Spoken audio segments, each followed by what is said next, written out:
Week 1 recap show. I'm Albert Zitt. I'm joined with Alphonse Fonz Misri, captain of the Las Vegas Raiders and star receiver of the Minnesota Vikings, Meyer Fonz.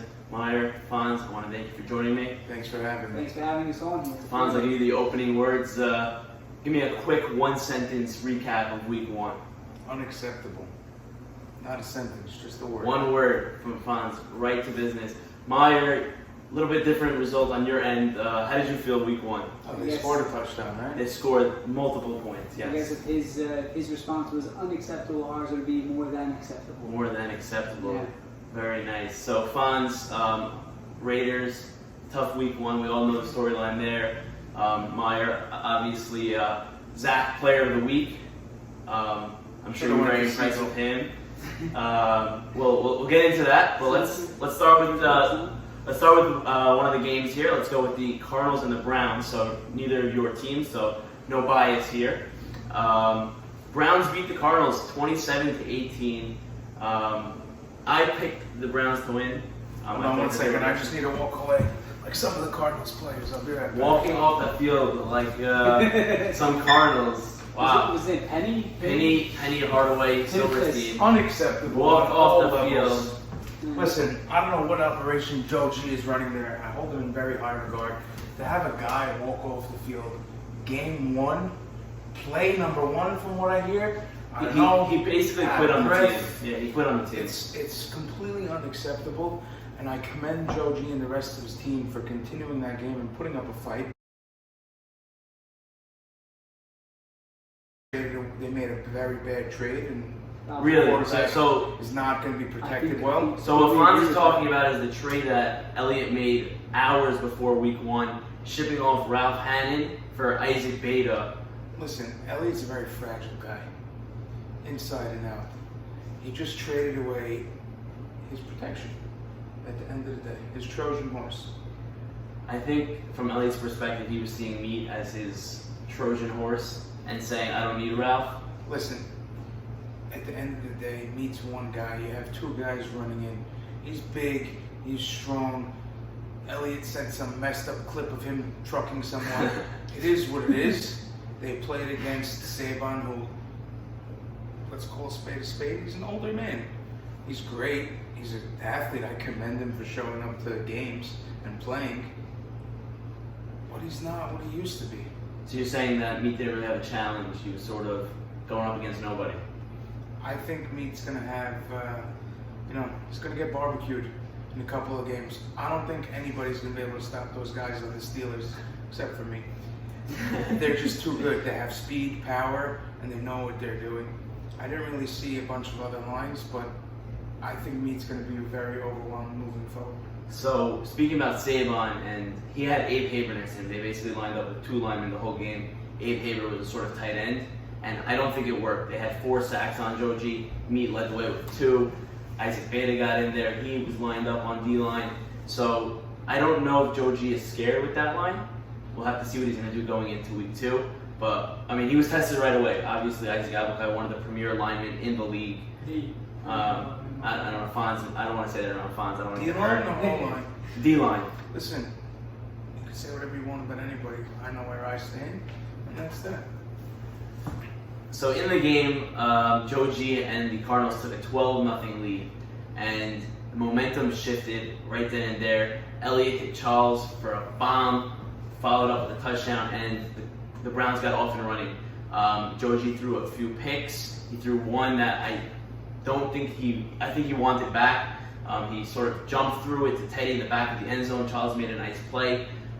Things that we don't expect from Joe G. Overall, he had a good day. He rushed very well. I think he had a rushing touchdown, 2 passing touchdowns. Teddy Braha also played extremely well, 2 touchdowns for the Cardinals. But I don't think he had enough help. I think Joe G was really alone. He missed Torque. Torque was out for the week. I hope he feels better. But I think that he struggled a lot without any weapons. And I think that was the storyline going into the season. Would he have enough help offensively? Elliott Sack, on the other end, had multiple weapons. I mean, he spread the ball completely. He's had, I think, 5. Each player almost had 5 receptions. That's Elliott's game. He likes to he doesn't focus in on any one guy.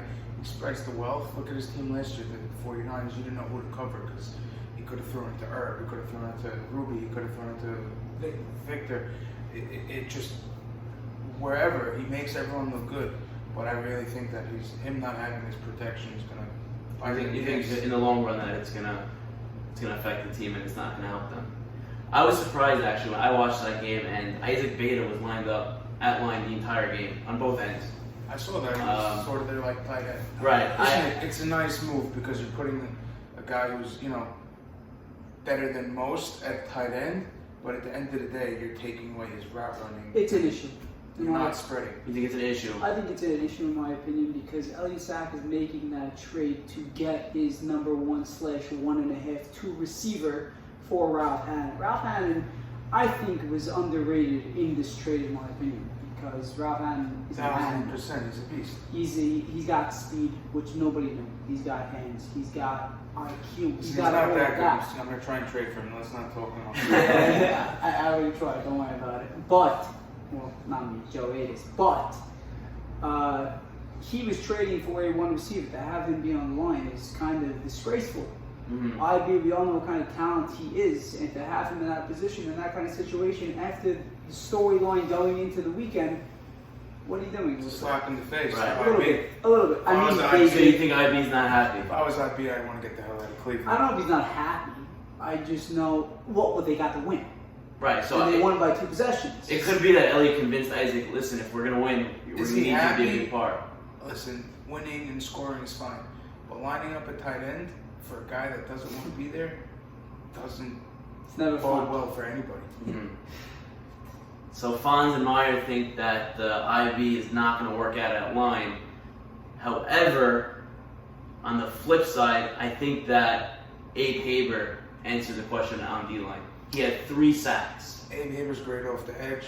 He's got hands. He's shifty. He ducks down. Listen, Abe Haber's a very good defensive lineman. There's no way around that. Joji knew what he was getting with Abe Haber, and many people didn't know. I think people are going to realize, quickly that Abe Haber is legit. Abe Haber's a force to be reckoned with on the D-line. That's for sure. And then I have to call myself out here in the prediction show. I mentioned that Joe G, I don't know what he's going to bring defensively. He was an animal defensively. 2 interceptions.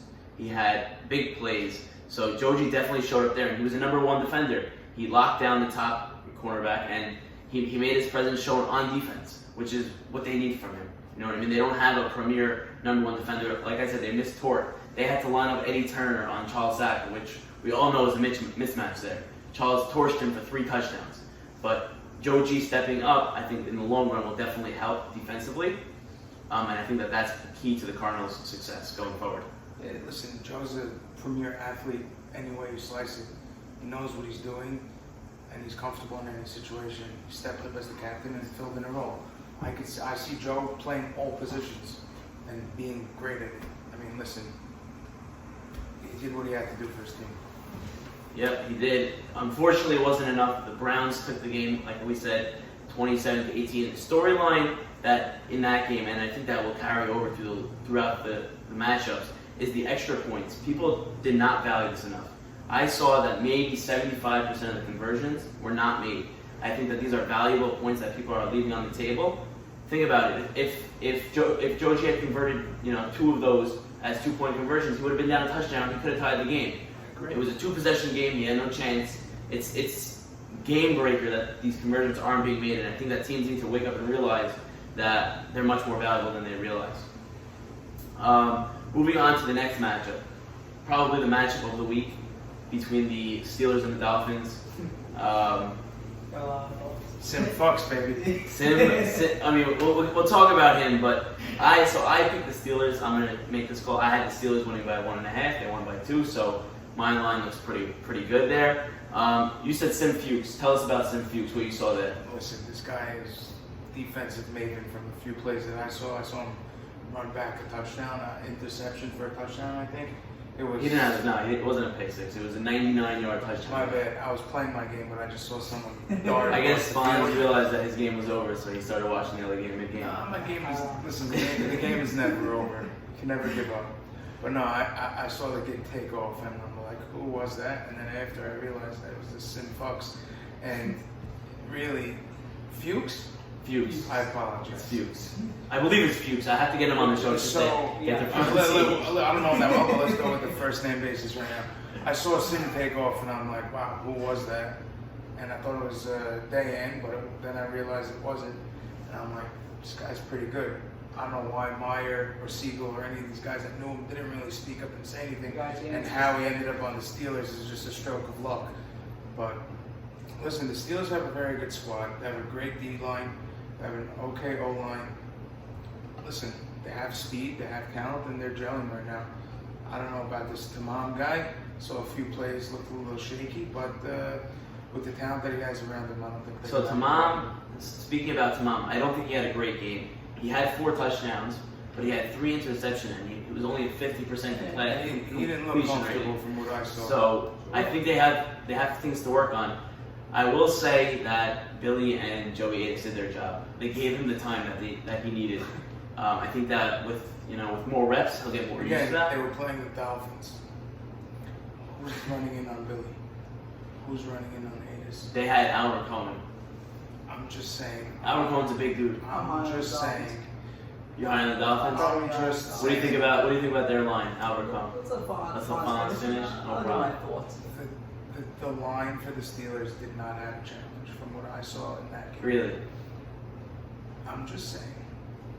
I'm going to hold my thoughts because I believe I'm playing the Dolphins this week. But Steelers look like they breezed away with that one, even though it was a close game.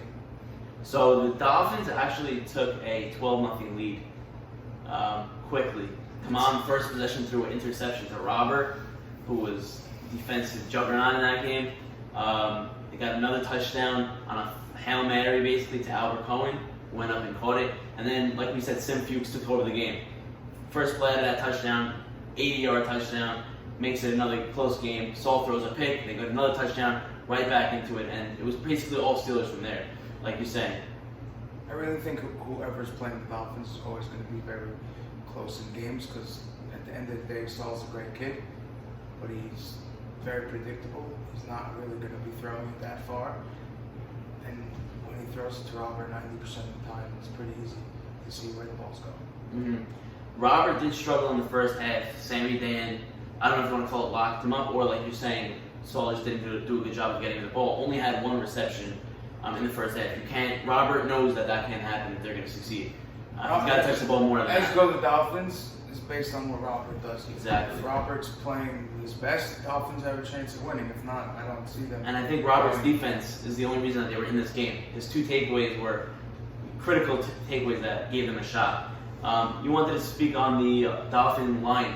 What do you think there? I forget the Dolphins. I'm very high on the Dolphins in general. Yes. Well, we know you're a Miami Dolphin Well, fan. yeah. We're So both Dolphins fans. Yeah, but is that true? You're a Yes. Dolphins fan. Wow. But- Nice win this week.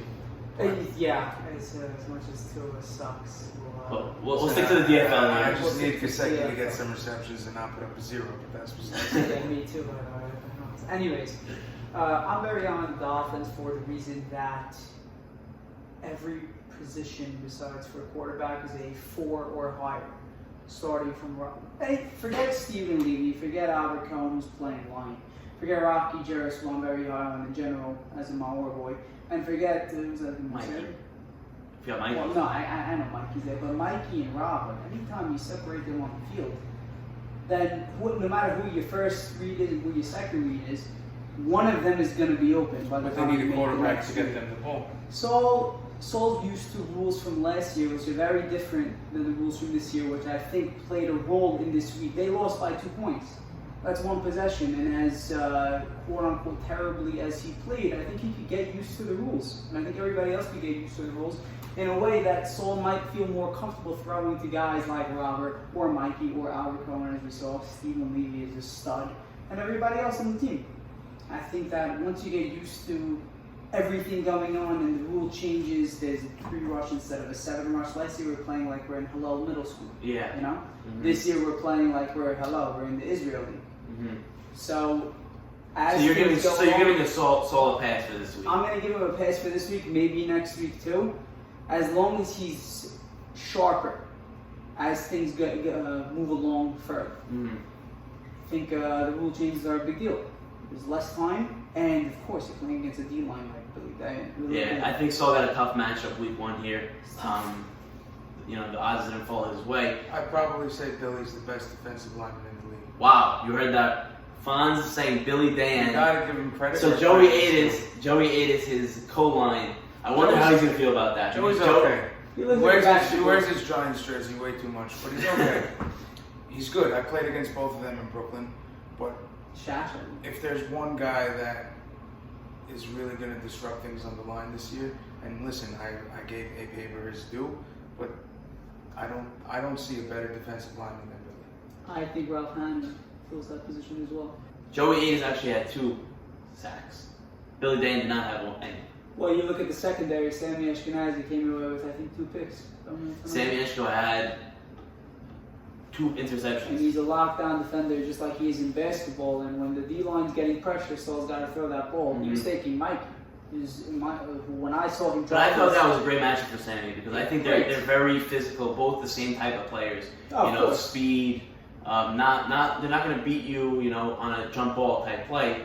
They're very similar. So I think going at it, I think it was a very even matchup, and I think Sammy just won that matchup. We saw Mikey only had 3 catches, no touchdowns there. Surprising. I think his targets were down. Mikey, I know from when I was playing with him as a youngling back in the day. Yeah, to get Like away. we're 40 years old. But when I was playing with Mikey, I would toss him the ball, and it would be a terrible pass because I'm not a quarterback. But he would come You were a down. quarterback back in the day? I was a quarterback back in the day. How'd that go? We won a couple championships together. We lost in a couple championships together. But bottom line is, But you always win Mikey. championships, seems like. Yeah, and Mikey would come down with passes that I had no idea how he was coming down with these balls. Mikey is a receiver. I think in the league he's the top 3.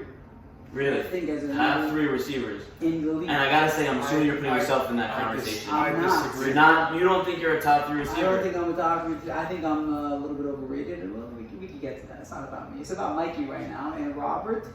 And I'm trying to think who that other position would go to. But bottom line is, Mikey Levy falling into the middle of the second round was a shocker to me. I remember the first thing you said was, "How the heck did Mikey Levy go that late?" That's what I did say. And Robert, and you have those 2 guys on one team. That's why I think the Dolphins are going to turn it around. And I think they can make something happen. I think. Again, Yeah. I think I agree Mikey's a talent. But Mikey's a deep threat. You need a quarterback that's going to get the ball to you. So you think that his game doesn't match with Saul's? I don't think that Mikey Levy's game matches with the Dolphins. And I think the game that they want to play, listen, you're going to go short every time and have one on one side, one on the other. You're going to have the defense just bunched up. I'm not going to give away my game plan, but I'm challenging Saul to throw this week. Well, one thing I noticed on the sideline was Robert's frustration with Saul. I saw multiple times Saul threw an interception or threw it away or didn't make a play there, and Robert just was very frustrated. I think that Robert took a flyer on Saul. He took him very early. He took him in the 3rd round, and Saul has to, be a game changer. Otherwise, Robert's going to Robert's decision to take Saul affected the rest of the league's decision on quarterbacks, and everyone started moving because of that. Mm-hmm. I think that, but I like mine. I'll give Saul a pass for this week. I think he faced a great line, and like I said before, the extra point was the difference here. 26-24, they had a chance to tie it. Mikey came across the middle, and like you're saying, going too short, they're throwing short passes.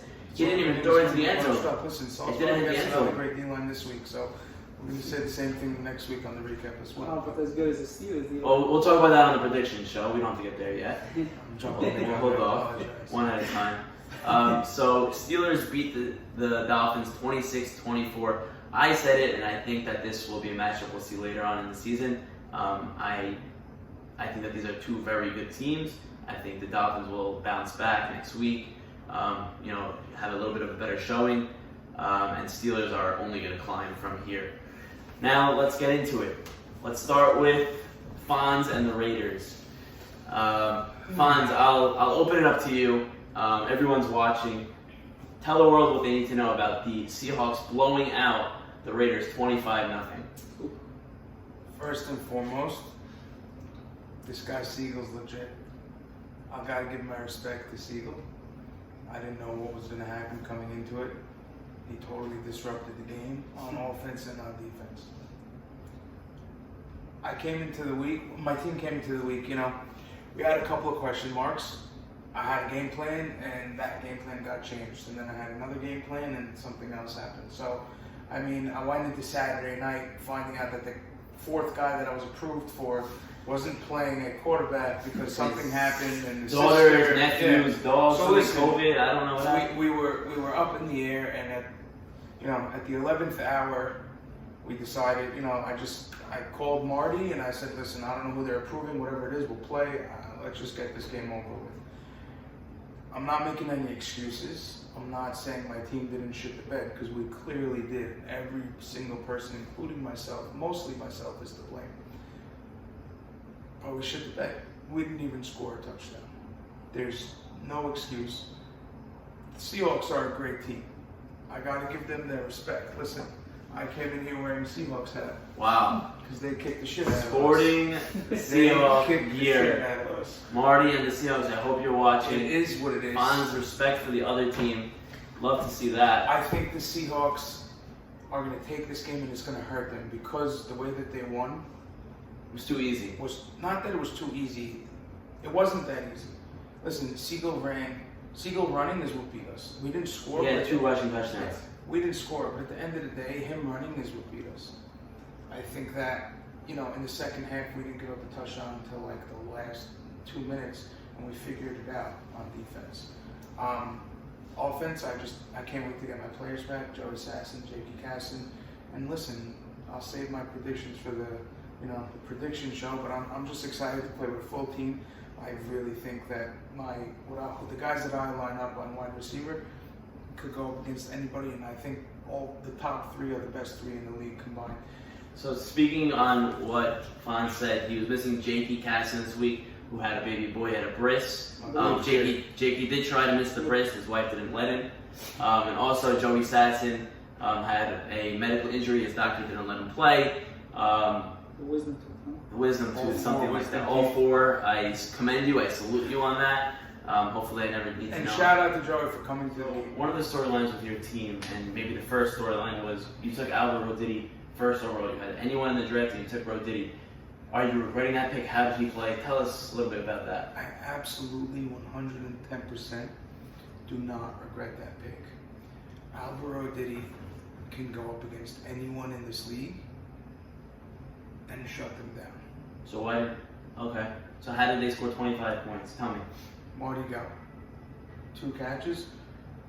Marty had 5 catches. For how many? No touchdowns. Okay, no touchdowns. 5 catches. One was a very Marty-esque. The ball was a horrible throw, and Marty zigzagged his way and tracked him down. That's just Marty. Roditi was on him, and he ripped the flag off, I think, at the 2-yard line, but Marty just made an amazing catch. Besides for that, Marty was extremely quiet.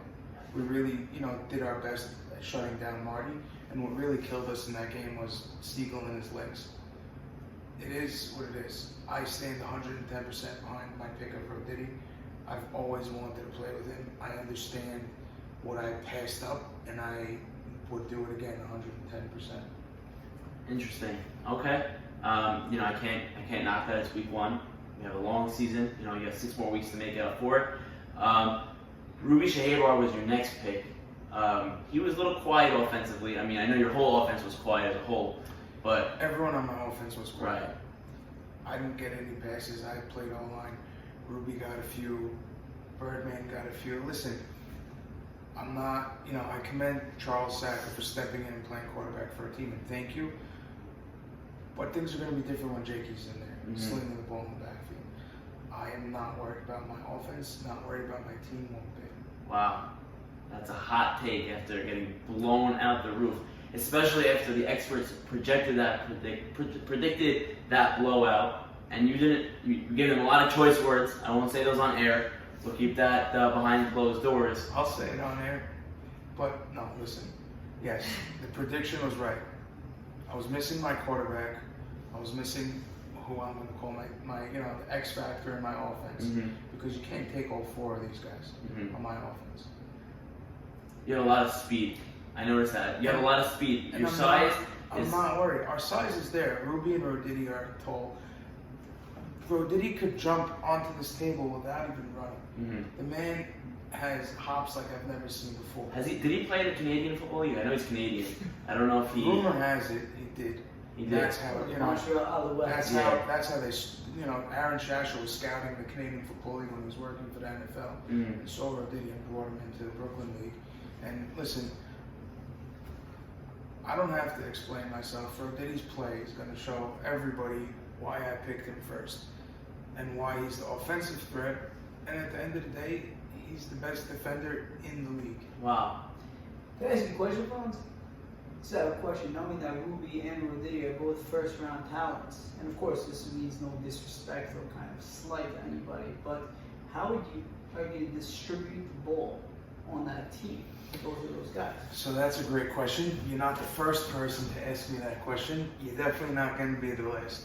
And I'm sure Ruby's going to listen to this with, I have the utmost respect for Ruby, by the way, just very intently what I'm about to say. At the end of the day, this is a team sport. Everyone on the team has to buy into my process that I'm putting out there. I spoke to both of these guys before I drafted them, and then I spoke to them again during the draft. I think Ruby wants to win above all.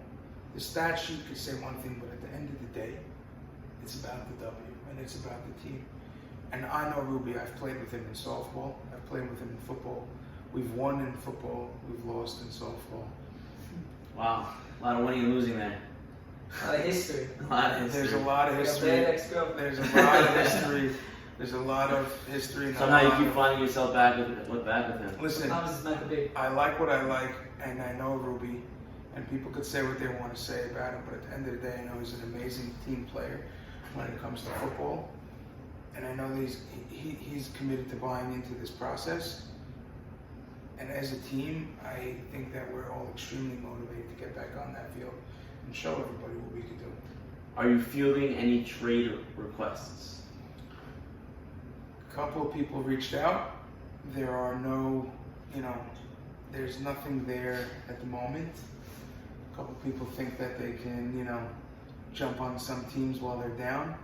But it's not. It's not going to happen. That's usually the strategy, sort of take advantage of that. But you're saying that it's not happening. We don't crumble under pressure, and next week, you'll see. I think that's the right way to play it. I mean, you like you said, you haven't played with your full team yet. You got to give your team a chance, make it work. I'm gonna call you out for a second.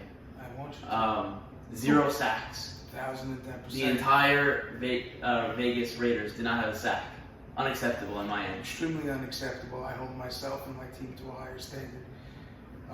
We need to apply more pressure, and it just wasn't there.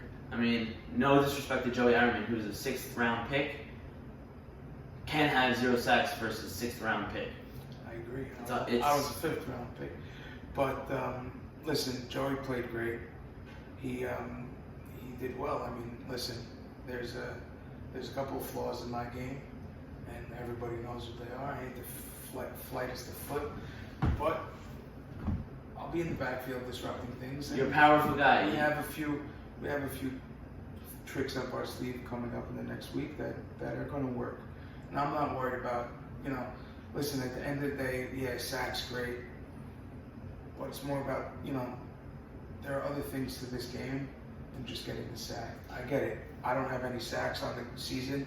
And it's not acceptable. It's not what I hold myself to. And my teammates expect me to get in there and create havoc and I think get pressure. I think Siegel's, his running ability played a large role in that. And massive like you said, he showed his ability to run. The reason why that was probably because you guys were in the backfield pretty quick. Listen. I'm trying to give you an out here. Maybe you should take it. I'm not taking I'm not taking any outs. Siegel did great. He avoided me the whole game. Joey Ironman played okay. Listen, he's probably extremely sore at the moment. It's not fun going up against me, whether I get in or not. But the pressure was there. Siegel did a really good job avoiding it, and it's not going to happen again moving forward. I guarantee you I'll have at least 1 or 2 sacks I gotta say, I love the accountability you're taking. It's not. As a Listen, captain, it's the buck stops here. I'm the captain of this team. I wanted to be a captain. I know I'm not the star, wide receiver or quarterback or something. Oh, there's a reason why you were chosen But as at the captain. end of the day, I know, and I am extremely, extremely confident in my ability to, rally the troops. And I know that the team that I have is the team that I wanted going in. I wrote down on my paper that I brought to the draft. Mm-hmm. All day I was thinking about who am I going to take, But the first thing I did in the morning was saying, Albert, did he pick number 1? Draft day. Yeah. Fonz came back no matter what. Exactly. I knew the team that I wanted going in. I wanted Jakey as my quarterback. I wanted Albert Diddy. See, I'm sorry. I'm going to call you out on that because I don't think you wanted Jakey as your quarterback. I was there on draft day. Excuse me. I was there on draft day. Yes. When you got on the phone with a different quarterback that I already mentioned on a different video, so I won't bring it up here, and you wanted to draft them. Call me out on it. I had Jakey as one of my top quarterbacks to pick. Okay, so you're taking that back. I will be not he was my second option. I was thinking about somebody else, but I really wanted Siegel, and I called Meyer maybe 12 times during the day. Was it a business meeting? I'm sorry. And Marty picked him right before my draft pick. And listen, I had 2 other guys in mind, and I got one of the 2 that I wanted. People are going to say I picked him high. People are going to say he's not good. The committee's going to say that he's not worth shit for a replacement. I'm confident in Jakey, and now he's got something, even more to play for. He's got to show this little guy what he's got. Not for anything. I know last season when Joe Rusugia traded the world to grab me for whatever reason he was doing. Joe, if you're watching, I still think it was a terrible move. Anyways, that Jets team was highly scrutinized for, I guess, good reason. But I do know also that the second Fonz came on, he changed the culture of our squad. He got us wins. He brought us to the playoffs, and even in that playoff game,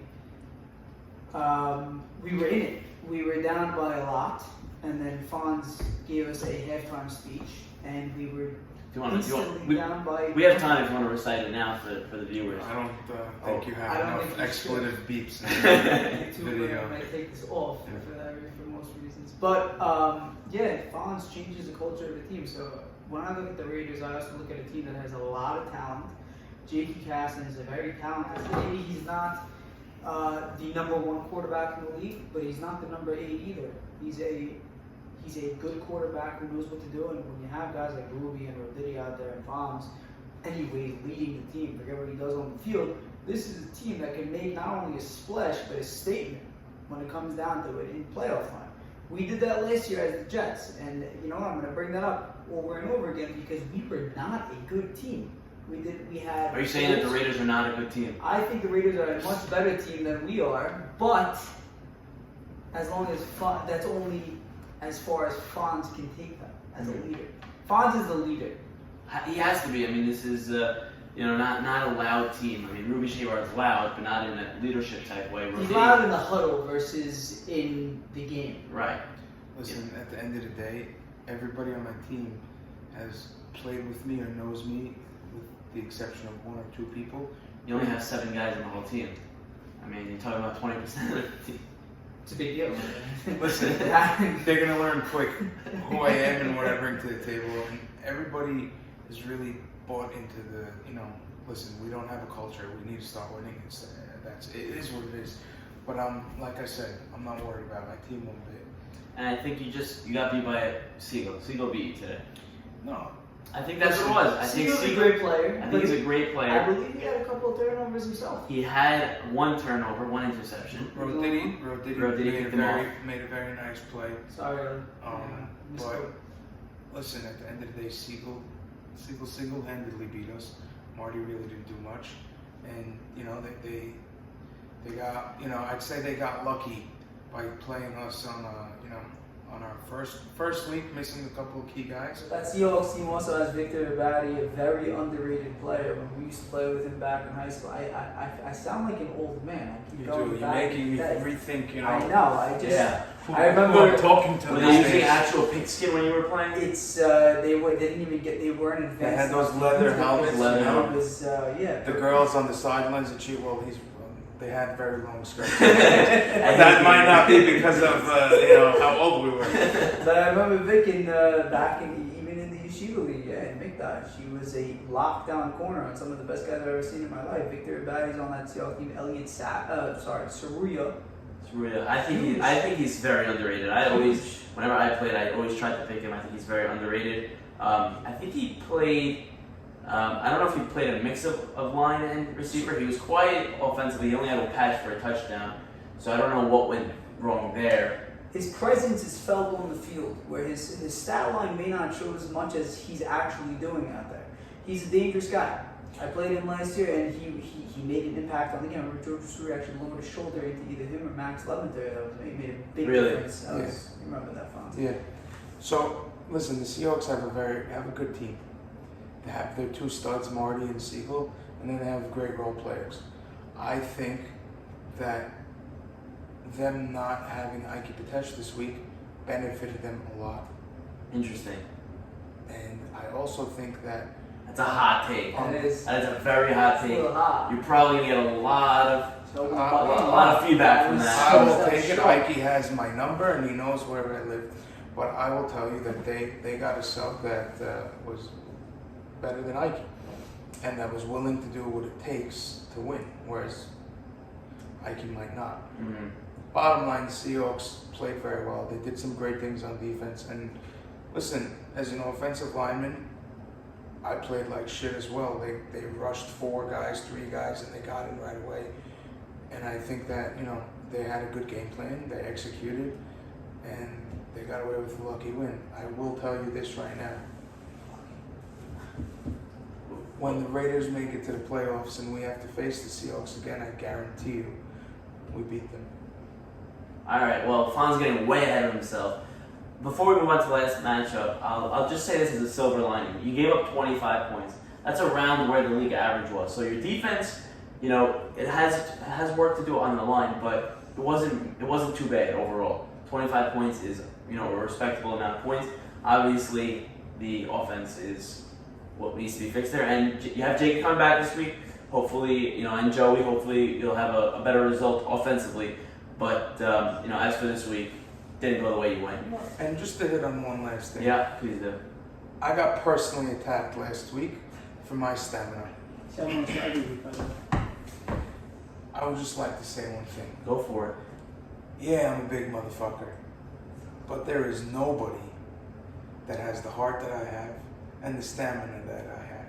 Imagine, everyone in this league weighs at least 100 pounds less than me, and my big ass is running around and keeping up with all of you. So, Turner, next time you call me out, do your math. I didn't sub once when I stepped on the field last year as a Jet. I didn't sub once when I played in the Brooklyn League. So before you go and call me out for my stamina, think about it. Just think about it. Yeah, looks are deceiving. Don't you worry. Can't wait to play it, Turner. Fonz calling out the league. And show up this time, because last year when I wanted to play you said you had something on Sunday. You're right. A warning for Eddie Turner and the rest of the league. No cap. No cap.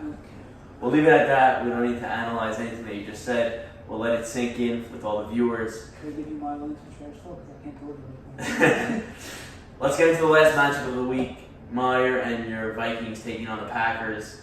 Yes. The storyline in this game was the Casson to Casson combo. I feel that was a deadly combo. I watched the highlights. I watched the game. Zach was phenomenal. Player of the week, like I said. 16 for 19, 5 touchdowns, 4 conversions, no interceptions. Ridiculous numbers. You had 7 receptions. I believe that led the league for the week. 3 touchdowns, tied for the league. What did you feel with that combination? Did you guys work on it pre-season? What did you feel there? No, truth is that was the first time I ever actually lined up on the same team as Zach Casson for. I knew he could put a ball wherever he wanted to. He's the most accurate quarterback I've ever seen in my life, and that's playing with Charlie Cohen, Ellie Siegel, and a couple other guys. Jojo Sorry. Zach was on the money. I know I watched the team preview coming into this, and it was the longest out of all the teams, I believe, by like 5 minutes, of just ripping this team. Just like I felt last year when we were just ripping insult after insult after insult of every part of our team. They said we had no culture. Wrong. They said we had no quarterback. Well, you can talk to me because I'm they. Well, yeah. I am they. So, Well, you know, you have your chance. I'm right here. I'm not going anywhere. We heard all the criticism. Zach stepped up. Physically and figuratively.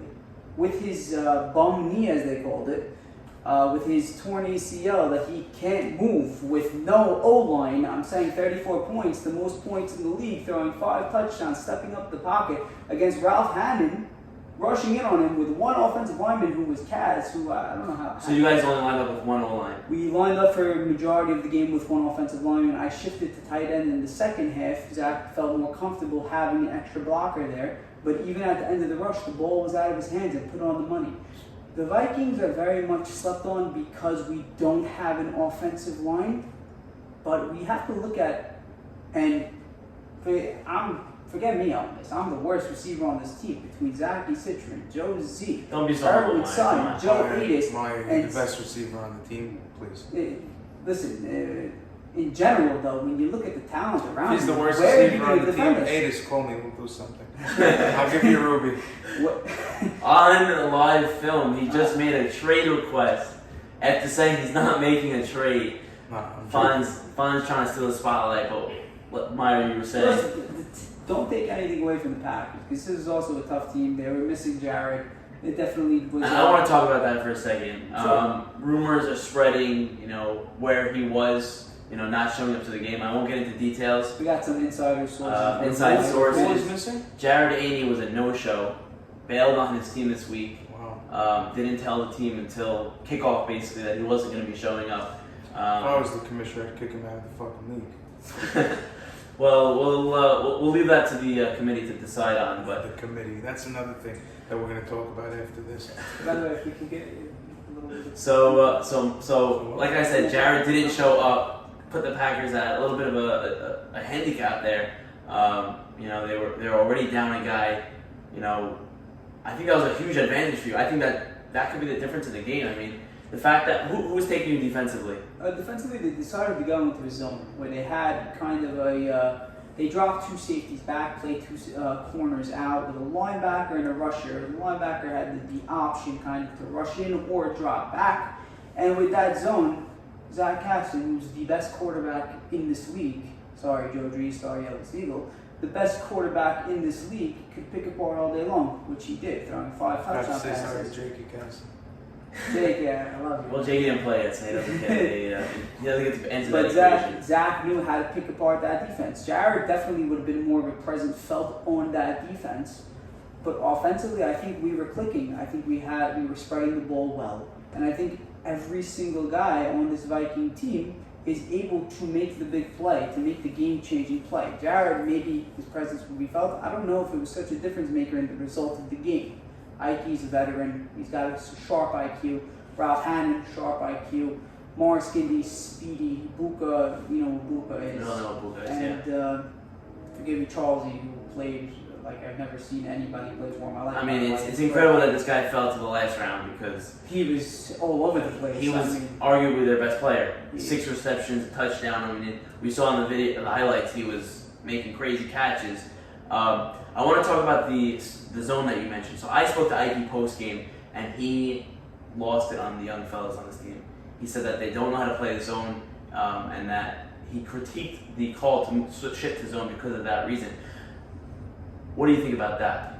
The younger generation, being like 26 years old, I consider myself part of that older generation. There is like you said, you were with the pigskin, pre-pigskin days. That's the older generation. I'm an old timer already, but just in general, the zone is a different concept to some of the younger guys. versus a man-to-man defense. We live in an era of more confident people with more confidence. People with more confidence that say, I could take this guy man-to-man instead of having to play a zone where he could shut down the entirety of an offense. To man-to-man, I could shut down this guy. It's a problem because the zone is necessary. They did play it pretty well against Zach, the best quarterback in the league, was able to pick it apart like nothing. But I see where Ike's coming bold from. statements over here. You think it's that bold? I mean, he's just going off the data. 5 touchdowns, no. Listen, you got one guy running in against you. I don't know how you say someone. They had a route said that and they they had had an someone option, drop back. but they had one guy dropping back sometimes. A lot of times he wasn't. Okay, listen, And I saw the tape. He looked Jack pretty Son, good. who I don't know who he is actually. I'm sorry. My apologies. But I heard he's like 130 pounds, and they got a guy who's 210 and who played D-line in multiple flag football leagues coming in to sub for him. It's a difference for Zach, who again, no knee. Again, So- the committee with the subs. So, Another so, topic. so, what do you think about Zach not playing defense? How do you think that affects your team, forcing the other 6 guys to have to play 100% of snaps on defense? Well, first of all, Kaz. Fonz, you're familiar with Kaz. Kaz is a steal. Guy's a stud. Yeah. he's- Comes out of nowhere. I don't think you should be. I don't think you have the right to say he's a steal. I mean, you were a captain. You had a chance to pick him, but you didn't. I did have a chance to pick him, and I didn't pick him. I was waiting to pick him, and he got picked. I could have taken Kaz. I passed up on Kaz, and I got Irving. I want to play with people that I Got it. vibe with. Kaz is a great guy. Kaz stepped up for us big time when I played with the Jets. I believe he torched one team for like 3 or 4 touchdowns that 1 week. He lost Perry. Yeah, he played. Really? He plays great. But I had a vision for my team, and I went with that vision. So getting back to it, Meyer. But thanks for calling me out. Keeping me true. No problem. Hey, listen. This is a love-hate relationship the commissioner has with the. No, I'm just kidding. It's all fun and games. Yeah, to the clown audience. I'm gonna call out one individual on this team. I think Morris Kindy has to step up as a leader. He got a captainship. I didn't see much of that. I felt like it was sort of a free-for-all. Whoever wanted to speak up spoke up. Morris didn't really, unite the team as much as I would have loved to see it. And I think that hurt him. I think that hurt him. That they have Buka, they have guys that don't really mesh. I also think that you bring up an amazing point. I think that you have other people on that team that are going to overshadow Gindi as the captain. Correct. I think you have the presence of Ike Mavora in any team. He comes in captain or not captain as the elder statesman who has the knowledge and wants and gets his voice heard at any measure. And then you also have a Ralph Hannon, who's a very imposing figure, who's going to also get his voice heard. The key to this team is Ralph and Ike have to be on the same page, but they also have to take a step back to let Gindi be the leader or be the captain of this team. And I think that could be, those 2 guys could be overshadowing and very imposing on the team. I mean, I've played with Ike and Ralph in softball, and I mean, they're forces to be reckoned with within the clubhouse. You're right, and I don't think Morris really took that into consideration when drafting. He didn't look for chemistry. He didn't look for guys that to bond with. He looked for who's a name, who's a guy I think that will play great. And I think that is going to play a role the rest of the season with the Packers. I think the leadership, who's going to step up? Is Morris going to give way and say, you know what, I'm a captain, but Ike, you're veteran, you know the way to play, you be the leader, you match us? Or is he going to say, Ralph Hannon, tough guy, you be the guy? Or is he going to say, Buka, you're my star, you call the plays here? When they have Buka, I didn't even take that. He's also, a voice in the clubhouse. I think there needs to be a happy balance. Listen, at the end of the day, I agree. He drafted based on, he got caught up in the limelight of the name and something like that. And it's a rookie mistake. I don't know if he's ever been a captain before, but This is his first time. Okay, but at the end of the day, there are other things that you have to take into consideration when building a team, besides for the fact that this guy is amazing on paper. I think Morris Gindy's role as a captain was more of a mastermind. where he picked his leader, Nike Muvora, and he picked his soldiers, and he was the one putting the team together. Morris, he's never been a louder guy. Correct. So as far as leadership is concerned, the leadership aspect it's not really a factor, not because he lacks those leadership abilities, but more because he knows who fits what. So you think it's by design? I think it's by design. And Buka he's unbelievable. He's an unstoppable force. He's not a loud guy either. Ike, who's a great player, smart guy, veteran, he could be the leader of that team because he was placed there by the guy drafting the team together. I think that was really his play in the whole match. So you think that Ike is the design leader? On the flip side, I think Ike's, in terms of his performance, it wasn't great. I don't know, you could tell me a little bit more about your defense, how you guys lined up defensively. He had 2 touchdowns. He did have 2 big turnovers. It was 50% about in his completion percentage. What was the defensive alignment that you guys had going in there? Well, I can't give away any schemes or anything, but I do know that Kaz rushing in on the D-line, and the secondary we had playing, Joe Adis was out at safety, making sure everything was running well. I was on Buka, he was torching left and right, but at that point Kaz was already in there, making him run out of the pocket, so he would be able to throw across his body down the field to me. Zachy Citron was playing lockdown defense. Charles Easteria made some great catches. You had Zachy on Charlesy? We had Zachy to start off, and then we adjusted and beat. Charlesy was making great catches. Zachy was in position every single time. Josie was out there playing his heart out and shutting down everybody else that he was on. Erwin Sutton was getting involved as well with everything going on. Defensively, we played just a basic defense, and we were able to, with our independent abilities, shut them down in that second half. That first half was a shootout. It was back and forth. And then you guys just took over. And we took over in the second half. We were able to make those stops, and we had to. Zachy had a pick. Joe Adis had a pick. If I'm forgetting everybody else, forgive me, but the defense, they stepped up in the second half. Great time to ask for forgiveness. It is, by the way, boys tomorrow night, guys. I know we know each other for a short time, but this is a very intense moment. So if you're watching at home, forgive me. Very emotional words from Meyer Casson, have to say. Meyer, I gotta say, if you ever did anything wrong, I definitely forgive you, because that was just, there's nothing I can say after that. That was just too beautiful. Listen, tomorrow's all about action, so just but in general, I think we played well. I know it's the first week of the season. Everybody's still figuring out the kinks, and we're still doing. We got a lot of work to do. Everybody else got a lot of work to do, but I think we played a complete game, a very strong game, and the player of the week, Zach Casson, is deserving of those accolades. And watch out, guys, because Zach's coming for you. I'll give, before we wrap up Fonz, I'll give you a final word to the viewers here. Before I say something like that, I just want to say I did see the highlight reel of the player of the week, and this, what's his name? Zach Casson. That's A little bit disrespectful. A little bit disrespectful. But anyways, Please forgive me. Zach Casson definitely looked like he was getting the ball out very fast, and you couldn't even see the rush come in, and the ball was out. So I will say that they looked like, I didn't watch this game, but they looked like they had a lot. They were firing on all cylinders, and I think that this team is going to be forced to be reckoned with. Forced for sure.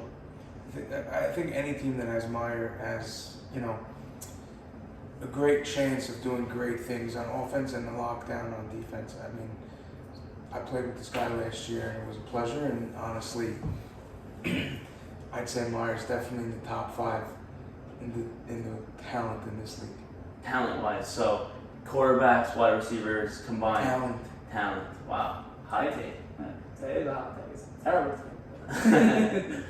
And with that, I want to thank you both for joining me on this Week 1 recap show. Your analysis has been far and beyond from what we could have asked for. I feel like I'm in ESPN with Adam Schefter and Wojnarowski, whatever his name is, over here. But want to thank you guys for coming on, and we are looking forward to big things this week in Week 2. Best of luck to both of you. Thank you. Thanks, Al.